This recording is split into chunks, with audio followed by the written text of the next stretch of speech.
కూటమి ప్రభుత్వం ఏర్పడి సుమారు సంవత్సర కాలం దాటిపోయింది. సంవత్సర కాలము 2 రోజుల కిందటనే దాటిపోయిన సందర్భంగా ఏవైతే ఎన్నికల్లో 2024 ఎన్నికల్లో చెప్పిన మేరకు సూపర్ 6 వాగ్దానాలలో నెరవేరుస్తా రావడం జరుగుతూ ఉంది. దాంట్లో ఒకటి మరి గ్యాస్ సిలిండర్లు ఇచ్చినాము, తల్లికి వందనం ఇచ్చినాము, అక్కడ నుంచి పెన్షన్ ఇచ్చినాము, 4,000 రూపాయల పెన్షను. 4,000 రూపాయల పెన్షన్ ఇస్తూనే కాక ఏప్రిల్లో పెన్షన్ 4,000 చేస్తామని చెప్పిన పెన్షను 3 నెలల పెన్షన్ కూడా కలిపి 7,000 రూపాయలు ఇవ్వడం జరిగింది. కాబట్టి ఎవరో కొంతమంది ప్రతిపక్షాలందరూ ఇవన్నీ ఎగ్గొట్టేదానికి చెప్పినాడు, ఏమిటంటే చెప్తాడు, చేస్తా వస్తాను మీకు కనపడుతున్నా, మీ ఖాతాలలో కూడా పడింది కదా. వైఎస్ఆర్సీపీకి సంబంధించిన కొన్ని వేలు లక్షల మంది ఖాతాలలో కూడా పడింది. సిలిండర్ అందరు తీసుకుంటున్నారు, పెన్షన్ అందరు తీసుకుంటున్నారు, నిన్ననే తల్లికి వందనం పడింది. ప్రతి ఒక్కటి నెరవేరుస్తా రావడం జరుగుతూనే ఉంది. ఎక్కడో ఊరికే ప్రచారం కోసము వాళ్ళు ఏదో ఇది చేయలేదు అది చేయలేదని ఊరికే మా పార్టీ మీద కూటమి ప్రభుత్వం మీద వాళ్ళు దుర్మార్గమైన మాటలు మాట్లాడుతున్నారు తప్ప చేయకుండా పోయింది ఏంది. మళ్ళా ఆగస్టులో బస్సు ఇస్తున్నాం. ప్రతి ఒక్కటి చెప్పింది నెరవేర్చే బాధ్యత చాలా ఎవ్వరు ఎక్కడ భారతదేశంలో లేని అన్ని విధానంగా చంద్రబాబు నాయుడు గారు చెప్పిన మాట నేర్చుకునే దాంట్లో మొట్టమొదటి వ్యక్తి భారతదేశంలో. అటువంటి చంద్రబాబు నాయుడు గారికి కూటమి ప్రభుత్వాన్ని ఇది చేయలేదు అది చేయలేదని ఊరికే మీరు మాట్లాడుకొని ఊరికే జొల్లుకుంటాలన్నీ మాట్లాడుకుంటారు తప్పక చేయకుండా పోయింది ఏది, చేయకుండా చెప్పకుండా చేసేది ఎన్ని. అన్నా క్యాంటీన్ ఒకటి పెట్టినారు. మరి అదే మాదిరిగా ఇంటర్ చదువుకునే పిల్లలకు సీతమ్మ మధ్యాహ్న భోజనం ఒకటి కొత్తగా ఏర్పాటు చేసినారు. అదేమో ఎన్నికల్లో చెప్పలే. విద్యార్థులకందరికీ సన్నబియ్యం భోజనం పెడుతున్నాము. అన్నా క్యాంటీన్ ఒకటి పెట్టినాం. ల్యాండ్ టైటిలింగ్ యాక్ట్ చాలా దుర్మార్గమైన చట్టం ఇది. ల్యాండ్ టైటిలింగ్ యాక్ట్ అనేది ఒక వ్యక్తికి ఉండబడిన భూమి, నాకు ఉండబడిన భూమిని ఈ భూమి నాదని ఈ కుతుబుద్ధిని పెట్టుకుంటే, అర్జీ పెట్టుకుంటే దాని విచారణ చేసే అధికారము ప్రభుత్వం నియమించిన ఒక ప్రజాప్రతినిధికి ఉంటాయి. అటువంటి దుర్మార్గమైన చట్టాన్ని చేసి ఆంధ్రప్రదేశ్లో ఉన్నటువంటి రైతులందరికీ పెద్ద ఊరటనిచ్చిన ఆ చట్టం ల్యాండ్ టైటిలింగ్ యాక్ట్ రద్దు చట్టం. మత్స్యకారులకు చనిపోతే 10,000 రూపాయలు. గత మేమేం చెప్పలేదు కదా, ఎన్నికల్లో ఏం వాగ్దానం ఏం కాదు ఇది. అదే మాదిరిగా ఎస్సీ బీసీలకు సబ్సిడీ రుణాలు ఇస్తున్నాం. మరి అదే మాదిరిగా ఇప్పుడు కుట్టు మిషన్లు నేర్పిస్తున్నాం. ఇంకా తర్వాత ఈ ఏదైతే కుల సంఘాలలో వృత్తి చేసుకుంటున్నారో వాళ్ళందరికీ ఇవ్వాలనేది 90% సబ్సిడీ కింద డ్రిప్ ఇరిగేషన్ ఇస్తున్నాము. రైతులకందరికీ పనిముట్లు ఇప్పిస్తున్నాము. స్టీల్ ప్లాంట్ ఈ నెలాఖరు లోపలనే మొదలు పెట్టడం జరుగుతుంది. ఇంకా కొన్ని వాగ్దానాలు చెప్పినేటి చేయనేటి ఎన్నో చేస్తూ ఉంటామయా. ప్రతి మహిళకు 1,500 రూపాయలు త్వరలోనే అది కూడా మొదలు పెడుతుంది గవర్నమెంట్. రైతులకు వారికి అందరికీ ప్రతి ఒక్కరికి రైతులకు 20,000 రూపాయలు తొందరలోనే వేస్తామని కూడా చెప్తున్నారు. కానీ ఏదో ఒక ప్రతిపక్షం మీద వైఎస్ఆర్సీపీ జగన్మోహన్ రెడ్డి గారు కానీ, వారికి సంబంధించిన పార్టీకి సంబంధించిన వాళ్ళు కానీ, మాజీ మంత్రులు కానీ, మాజీ ఎమ్మెల్యేలు కానీ ఏదో ఒక అబద్ధాలు నిరంతరం చెప్తా ఉండి ఏదో ఒక అబద్ధాన్ని ఒక 10 సార్లు చెప్తే నిజమవుతుందనే ఒక ఆలోచనతో ఒక అబద్ధాన్ని చెప్పిందే చెప్తున్నారు తప్పక చేయకుండా పోయింది ఏది ఏం చేయలేదు. చేయకుండా పోయినట్టు ఎన్ని చేసినాం, చెప్పకుండా పోయినట్టు ఎన్ని చేసినాం.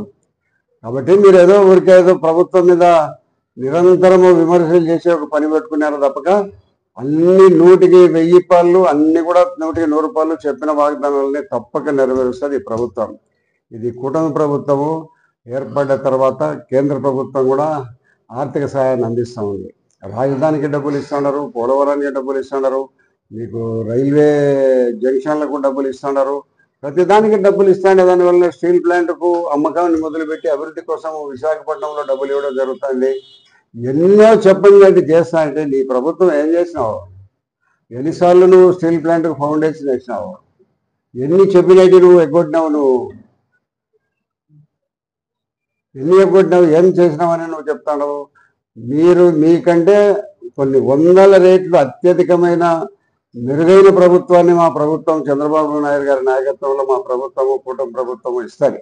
అంతే తప్పక మీరేదో చెప్పింది ఏమో ప్రజలతో నిరంతరము మాట్లాడుతుంటాడు ముఖ్యమంత్రి గారు. ప్రజలు వచ్చిన వాళ్ళందరినీ కలుస్తుంటారు, మరి అందరినీ ఎమ్మెల్యేలు కలుస్తుంటారు, మంత్రులు కలుస్తుంటారు, ఎంపీలు కలుస్తుంటారు, అందరూ కలుస్తూనే ఉన్నారు.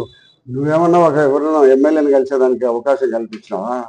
ఎంపీని కలిసేదానికి అవకాశం ఇచ్చినావా? మంత్రులు కలిసేదానికి అవకాశం ఇచ్చినావా? నువ్వు ఒక ప్రభుత్వము, నువ్వు ఏదో దోచుకునేదానికోసం లక్షల కోట్ల దోచుకునేదాన్ని నీ ప్రయత్నం తప్పక మెరుగైన ఈ ఆంధ్ర రాష్ట్ర అభివృద్ధి కోసము సంక్షేమము అభివృద్ధి నేను చేస్తామని ముఖ్యమంత్రి కావాలని అనుకోవడం లేదు. నీ యొక్క డబ్బు దోపిడీ చేసేదానికోసం నువ్వు ముఖ్యమంత్రి కావాలనుకుంటున్నా, కానీ ప్రజల్లో తిరిగినావా? ఎవరితోనో పోయి మాట్లాడినావా? ప్రజల దగ్గరికి వచ్చినావా? కాబట్టి ఈ కూటమి ప్రభుత్వం అనేది అత్యంత విశ్వసనీయంగా ప్రజలు నమ్మినారు. 175 సీట్లకు గాను 154 సీట్లు ఇచ్చినారు. మరి ఇంతకంటే నీకేం కావాలగా? ఘోరమైన తిరస్కరణ జరిగింది నీ మీద. ఇంత ఘోరమైన తిరస్కరణ జరిగిన తర్వాత నువ్వు ఏదోగా నువ్వు ప్రభుత్వం ఇది చేయలేదు అది చేయలేదని మాట్లాడుతున్నావు. ఎన్ని వందల కేసులు నువ్వు మీ గవర్నమెంట్లో పెట్టినారు. అసలు మామూలు సామాన్య ప్రజలు పోలీస్ స్టేషన్కి పోయేదానికి ఉందా, తహసీల్దార్ ఆఫీస్కి పోయేదానికి ఉందా? అంతా మీ చోటా లీడర్లు, మీ ఎమ్మెల్యేలు, మీ మంత్రులు దోచుకునేదానికే మీ సమయం అంతా పోయింది తప్పక అభివృద్ధి మీద దృష్టి ఏమన్నా పెట్టినారా? ఎన్ని రోజులకు నువ్వు ఒకసారి క్యాబినెట్ మీటింగ్ జరుపుతావని మా ముఖ్యమంత్రి గారు నెలకు 2 సార్లు క్యాబినెట్ మీటింగ్ జరుపుతున్నారు. నువ్వు ఎప్పుడు క్యాబినెట్ మీటింగ్ జరిగినా 3 నెలలకు ఒకసారి కూడా క్యాబినెట్ మీటింగ్ జరగవు. నీకు సెక్రటరియట్కి వచ్చి క్యాబినెట్ మీటింగ్ జరగాలంటే నువ్వేదో దానిని నేను సెక్రటరీకి పోయేదండి అక్కడ క్యాబినెట్ మీటింగ్ పెట్టేదనే భావంతో నీ కాలం అంతా గడిచిపోయింది. కాబట్టి కూటమి ప్రభుత్వం అత్యంత మెరుగైన అభివృద్ధిని సంక్షేమాన్ని ప్రజలకు అందించడానికి కోసం ఏర్పడే ప్రభుత్వం ఇది. ఈ 4 సంవత్సరాల టైంలో నీటిపారుదల ప్రాజెక్టులన్నీ పూర్తి చేస్తాం. ఇప్పటికే ముఖ్యమంత్రి గారు చెప్పినారు, పోలవరం నుంచి బనకచెర్ల వరకు మేము చేయగలుగుతామని. దానికోసం కేంద్ర ప్రభుత్వంతో మాట్లాడడం జరుగుతామని, పోలవరానికి నిరంతరము సమీక్ష చేస్తూనే ఉన్నారు. కాబట్టి అన్ని అభివృద్ధి కార్యక్రమాలకు చెప్పినేటి ఒక 5-6 తప్పితే చెప్పనేటి పదుల సంఖ్యలో ఉంటాయి. అటువంటి సంక్షేమాన్ని అభివృద్ధిని అందించే ముఖ్యమంత్రి గారిని మీరు నిరంతరము ఏవో పోస్టులు పెట్టడము, ఆయన కించపరిచి మాట్లాడము, ఇప్పుడు ఈసారి ఇదేదన్నారు.